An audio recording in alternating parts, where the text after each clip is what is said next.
ఓం నమః శివాయ. ఈసారి వచ్చేటువంటి యమునా నది పుష్కర స్నానము మేషరాశి వారికి రాజయోగం కలిగించబోతుంది. మనకు దేవగురు బృహస్పతి కర్కాటక రాశిలో ఉచ్చస్థితిలో సంచరించినప్పుడు యమునా నది పుష్కరాలు 2వ తారీఖు 6వ నెల 2026 నుండి 13/6/2026 వరకు మనకు పుష్కర మహోత్సవ కార్యక్రమం జరుగుతున్నాయి. కనుక పుష్కర స్నానము చేయడం వలన గతంలో చేసే మన పాపములన్నీ కూడా తొలగిపోతాయి.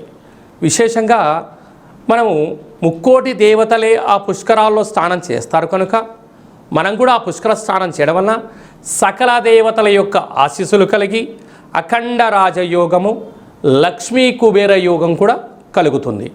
అలాగనే గతించిన మన తాత ముత్తాతలకు పెద్దవారికి పిండ ప్రదానములు, దశదానములు చేయడం వలన పితృదోషాలు తొలగి వారికి, వారి కుటుంబానికి, వారి వంశానికి, వారి గోత్రానికి ఆచంద్రార్కము వంశాభివృద్ధి కలుగుతుంది.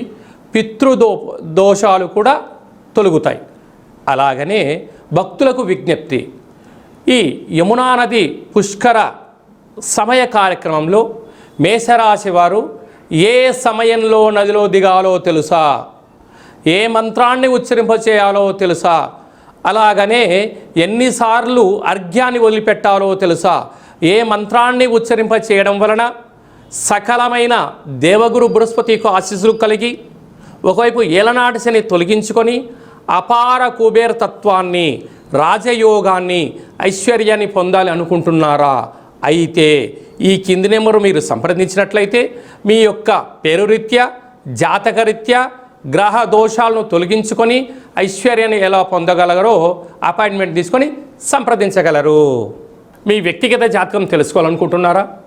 అయితే మీ పేరు, పుట్టినటువంటి తేదీ, నెల, పుట్టినటువంటి సంవత్సరం, పుట్టిన సమయం రాసి వాట్సాప్ పంపించగలిగినట్లయితే సంపూర్ణ జాతకాన్ని రాసి పంపించి 100 సంవత్సరాల జాతకంలో ప్రస్తుత కాలమాన ప్రకారంగా ఎలా ఉంది, భవిష్యత్తు ఎలా ఉండబోతున్నాయో సవివరంగా సంపూర్ణంగా తెలియజేయడం జరుగుతుంది. అలాగే డేట్ ఆఫ్ బర్త్లు లేనటువంటి వారికి పేరు యొక్క మొదటి అక్షరాన్ని అనుసరిస్తూ గవళ శాస్త్రం ద్వారా, రమణ శాస్త్రం ద్వారా భూత భవిష్యత్ వర్తమానం తెలియజేయడం జరుగుతుంది. అపాయింట్మెంట్ తీసుకొని సంప్రదించగలరు.